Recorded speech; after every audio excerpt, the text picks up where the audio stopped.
From the Cube studios in Palo Alto and Boston, bringing you data-driven insights from the Cube and ETR. This is Breaking Analysis with Dave Vellante. Intel's big announcement this week underscores the threat that the United States faces from China. The US needs to lead in semiconductor design and manufacturing, and that lead is slipping because Intel has been fumbling the ball over the past several years. A mere 2 months into the job, new CEO Pat Gelsinger wasted no time in setting a new course for perhaps the most strategically important American technology company. We believe that Gelsinger has only shown us part of his plan. This is the beginning of a long and highly complex journey. Despite Gelsinger's clear vision, his deep understanding of technology and execution ethos, in order to regain its #1 position, Intel, we believe, will need to have help from partners, competitors, and very importantly, the US government. Hello everyone and welcome to this week's Wikibon Cube Insights powered by ETR.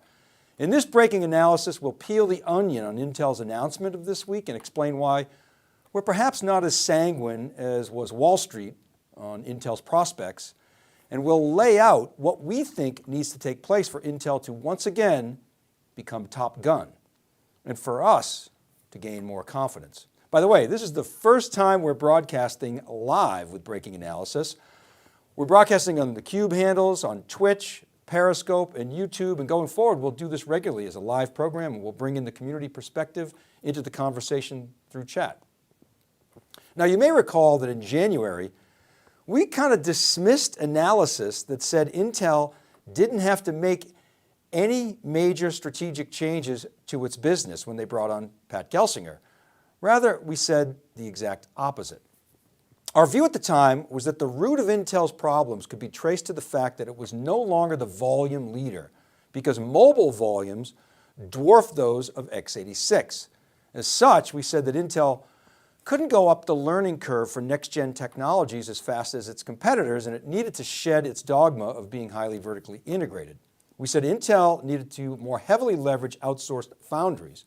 But more specifically, we suggested that in order for Intel to regain its volume lead, it needed to, we said at the time, spin out its manufacturing and create a joint venture with a volume leader, leveraging Intel's US manufacturing presence. This, we still believe, with some slight refreshes to our thinking based on what Gelsinger has announced. We'll talk about that today. Now, specifically, there were 3 main pieces and a lot of details to Intel's announcement. Gelsinger made it clear that Intel is not giving up its IDM or integrated device manufacturing ethos.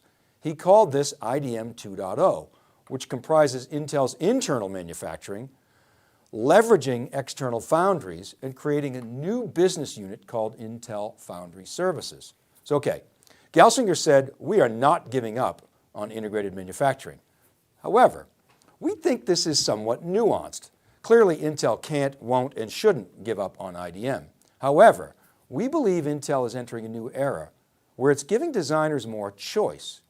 This was not explicitly stated, however, we feel like Intel's internal manufacturing arm will have increased pressure to serve its designers in a more competitive manner.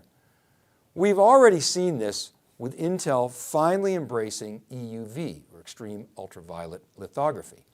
Gelsinger basically said that Intel didn't lean into EUV early on, and that it created more complexity in its 10 nanometer process, which dominoed into 7 nanometer, and as you know the rest of the story and Intel's delays.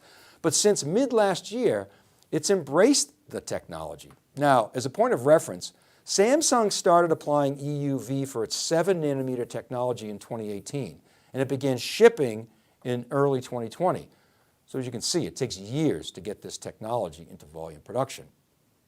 The point is that Intel realizes it needs to be more competitive, and we suspect it will give more freedom to designers to leverage outsourced manufacturing. But Gelsinger clearly signaled that IDM is not going away. But the really big news is that Intel is setting up a new division with a separate P&L that's going to report directly to Pat. Essentially, it's hanging out a shingle and saying, we're open for business to make your chips. Intel is building 2 new fabs in Arizona and investing $20 billion as part of this initiative. Now, while Intel has tried this before earlier last decade, Gelsinger says this time we're serious and we're going to do it right. We'll come back to that. This organizational move, while not a spin out or a joint venture, it's part of the recipe that we saw as necessary for Intel to be more competitive. Let's talk about why Intel is doing this. Look, lots has changed in the world of semiconductors. When you think about it, back when Pat was at Intel in the 90s, Intel was the volume leader. It crushed the competition with x86, and the competition at the time was coming from RISC chips. Now, when Apple changed the game with iPod and iPhone and iPad, the volume equation flipped to mobile. And that led to big changes in the industry. Specifically, the world started to separate design from manufacturing. We now see firms going from design to tape out in 12 months versus taking 3 years. A good example is Tesla and its deal with ARM and Samsung. And what's happened is Intel has gone from number one in foundry in terms of clock speed, wafer density, volume, lowest cost, highest margin, to falling behind TSMC, Samsung, and alternative processor competitors like NVIDIA and ARM. Volume is still the maker of kings in this business. That hasn't changed, and it confers advantage in terms of cost, speed, and efficiency. But ARM wafer volumes, we estimate, are 10x those of x86. That's a big change since Pat left Intel more than a decade ago.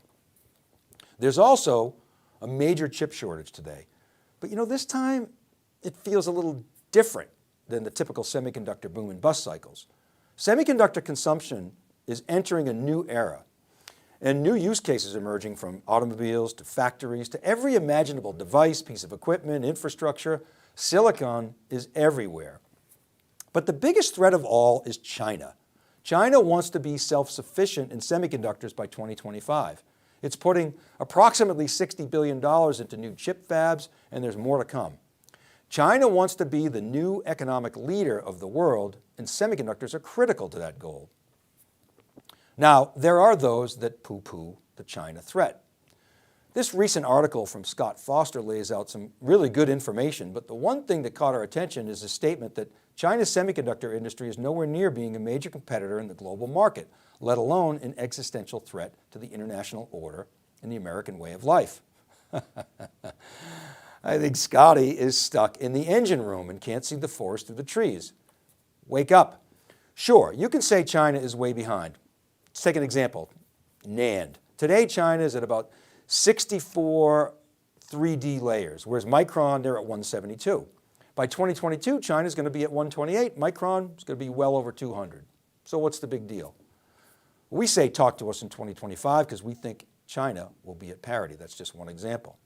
Now, the type of thinking that says don't worry about China and semis reminds me of the epic lecture series that Clay Christensen gave as a visiting professor at Oxford University on the history of and the economics of the steel industry.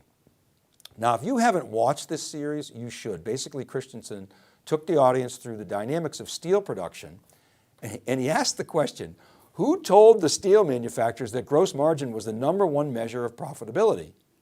Was it God, he joked? His point was, when new entrants came into the market in the 70s, they were bottom feeders going after the low margin, low quality, easiest to make rebar sector.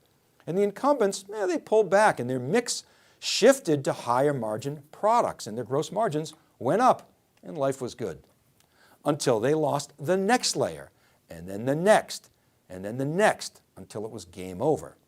Now, one of the things that got lost in Pat's big announcement on the 23rd of March was that Intel guided the street below consensus on revenue and earnings, but the stock went up the next day. Now, when asked about gross margin in the Q&A segment of the announcement, yes, gross margin is if not the key metric in semis in terms of measuring profitability. When asked, Intel CFO George Davis explained that with the uptick in PCs last year, there was a product shift to the lower margin PC sector, and that put pressure on gross margins. It was a product mix thing. And revenue, because PC chips are less expensive than server chips, was affected, as were margins. Now, we shared this chart in our last Intel update showing spending momentum over time for Dell's laptop business. This is from ETR. And you can see In the inset, the unit growth and the market data from IDC, yes, Dell's laptop business is growing, everybody's laptop business is growing, thank you COVID.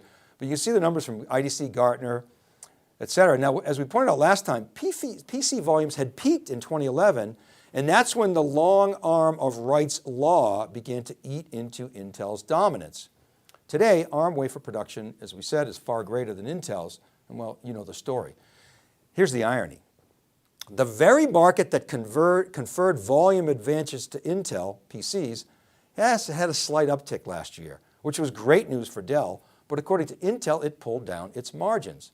The point is, Intel is loving the high end of the market because it's higher margin and more profitable. I wonder what Clay Christensen would say to that. Now, there's more to this story. Intel's CFO blamed the supply constraints on Intel's revenue and profit pressures. Yet AMD's revenue and profits are booming. So are TSMC's. Only Intel can't seem to thrive when there's this massive chip shortage. Now let's get back to Pat's announcement. Intel is for sure going for it, investing $20 billion in 2 new US-based fabrication facilities. This chart shows Intel's investments in US R&D, US CapEx, and the job growth that's created as a result, as well as R&D and CapEx investments in Ireland and Israel. Now, we added the bar on the right-hand side from a Wall Street Journal article that compares TSMC CapEx in the dark green to that of Intel in the light green. You can see TSMC surpassed the CapEx investment of Intel in 2015, and then Intel took the lead back again, and in 2017 was hanging on in 2018, but last year TSMC took the lead again, and it appears to be widening that lead quite substantially, leading us to our conclusion that this will not be enough. These moves by Intel will not be enough. They need to do more. And a big part of this announcement was partnerships and packaging. Okay, so here's where it gets interesting. Intel, as you may know, was late to the party with SoC, system on a chip, and it's going to use its packaging prowess to try and leapfrog the competition. SoC bundles things like GPU, NPU, DSUs, accelerators, caches on a single chip, so better use of the real estate, if you will. Now, Intel wants to build system on package, which will disaggregate memory from compute. Now remember, today, memory is very poorly utilized. What Intel is going to do is to create a package with literally thousands of nodes comprising small processors, big processors, alternative processors, ARM processors, custom silicon, all sharing a pool of memory. This is a huge innovation, and we'll come back to this in a moment. Now, as part of the announcement, Intel trotted out some big name customers, prospects, and even competitors that it wants to turn into prospects and customers. Amazon, Google, Satya Nadella gave a quick talk from Microsoft to Cisco. All those guys are designing their own chips, as does Ericsson. And look, even Qualcomm is on the list, a competitor. Intel wants to earn the right to make chips for these firms. Now, many on the list, like Microsoft and Google, they'd be happy to do so because they want more competition. And Qualcomm, well, look, if Intel can do a good job and be a strong second source, why not? Well, one reason is they compete aggressively with Intel. They probably don't like Intel so much, but it's very possible. But the 2 most important partners on this slide are 1, IBM, and 2, the US government.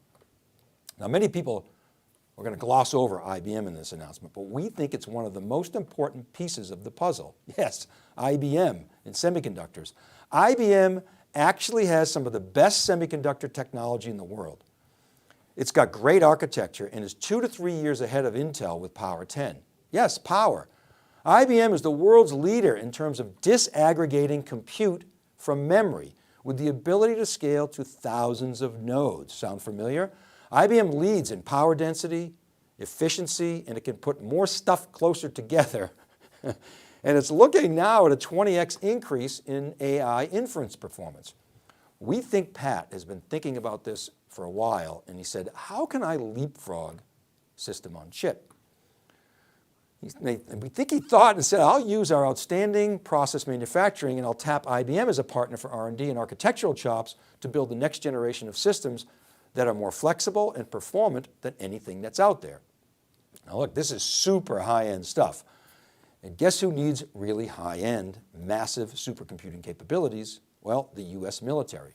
Pat said straight up, we've talked to the government and we're honored to be competing for the government/military chip foundry. I mean, look, Intel, in my view, is going to have to fall down on its face not to win this business. And by making the commitment to foundry services, we think they will get a huge contract from the government, as large perhaps as $10 billion or more, to build a secure government foundry and serve the military for decades to come. Now, Pat was specifically asked in the Q&A section, is this foundry strategy that you're embarking on viable without the help of the US government? Kind of implying that it was a handout or a bailout. And Pat, of course, said all the right things.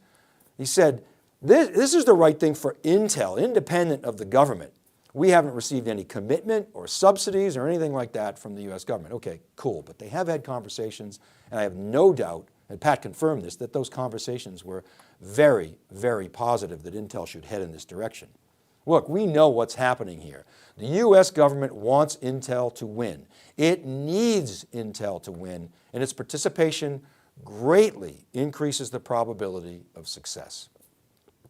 But unfortunately, we still don't think it's enough for Intel to regain its #1 position.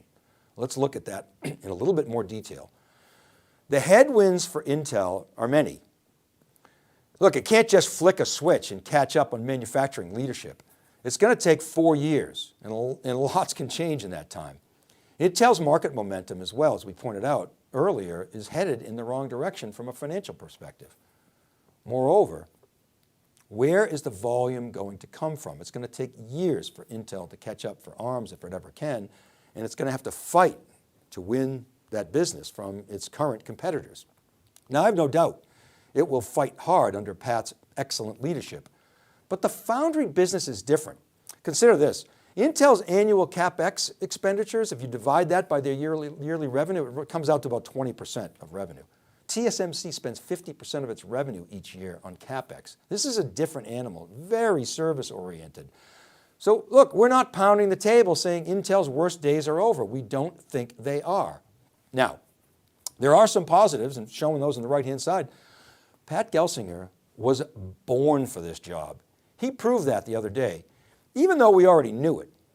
I have never seen him more excited and more clear-headed. And we agree that the chip demand dynamic is going to have legs in this decade and beyond, with digital, edge, AI, and new use cases that are going to power that demand. And Intel is too strategic to fail, and the US government has huge incentives to make sure that it succeeds. But it's still not enough, in our opinion, because like the steel manufacturers, Intel's real advantage today is increasingly in the high-end, high-margin business. And without volume, China is going to win this battle. So we continue to believe that a new joint venture structure is going to emerge. Here's our prediction. We see a triumvirate emerging in a new joint venture that is led by Intel. It brings x86, that volume associated with that. It brings cash, manufacturing prowess, R&D. It brings global resources, so much more than we show in this chart. IBM, as we laid out, brings architecture, its R&D, its long-standing relationships, its deal flow. It can funnel its business to the joint venture, as can, of course, parts of Intel. We see IBM getting a nice license deal from Intel and or the JV.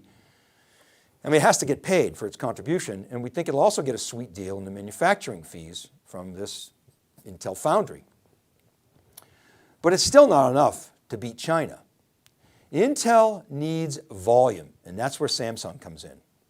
It has the volume with ARM, has the experience, and a complete offering across products. We also think that South Korea is a more geographically appealing spot in the globe than Taiwan, with its proximity to China. Not to mention that TSMC, it doesn't need Intel, it's already #1. Intel can get a better deal from #2 Samsung, and together, these three, we think, in this unique structure, could give it a chance to become #1 by the end of the decade or early in the 2030s. We think what's happening, this is our take, is that Intel is going to fight hard to win that government business, put itself in a stronger negotiating position, and then cut a deal with some supplier. We think Samsung makes more sense than anybody else. Now finally, we want to leave you with some comments and some thoughts from the community. First, I want to thank David Floyer.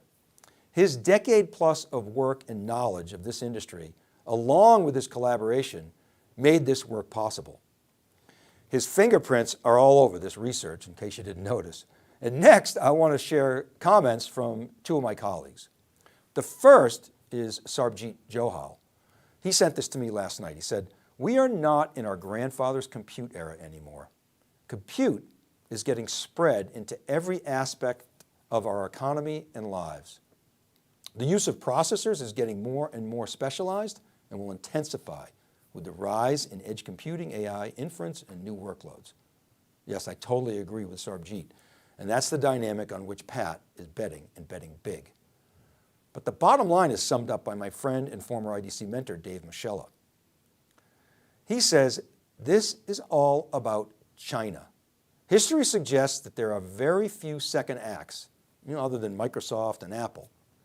History also will say that the antitrust pressures that enabled AMD to thrive are the very ones that starved Intel's cash. Microsoft made the shift because its PC software cash cows proved impervious to competition. The irony is the same government that attacked Intel's monopoly now wants to be Intel's protector because of China. Perhaps it's a cautionary tale to those who want to break up big tech. Wow, what more can I add to that? Okay, that's it for now. Remember, I publish each week on wikibon.com and siliconangle.com. These episodes are all available as podcasts. All you got to do is search for Breaking Analysis Podcasts. And you can always connect with me on Twitter @dvellante or email me at david.vellante@siliconangle.com. As always, I appreciate the comments on LinkedIn and in Clubhouse. Please follow me so that you're notified when we start a room and start riffing on these topics. And don't forget to check out etr.plus for all the survey data. This is Dave Vellante for theCUBE Insights powered by ETR. Be well, and we'll see you next time.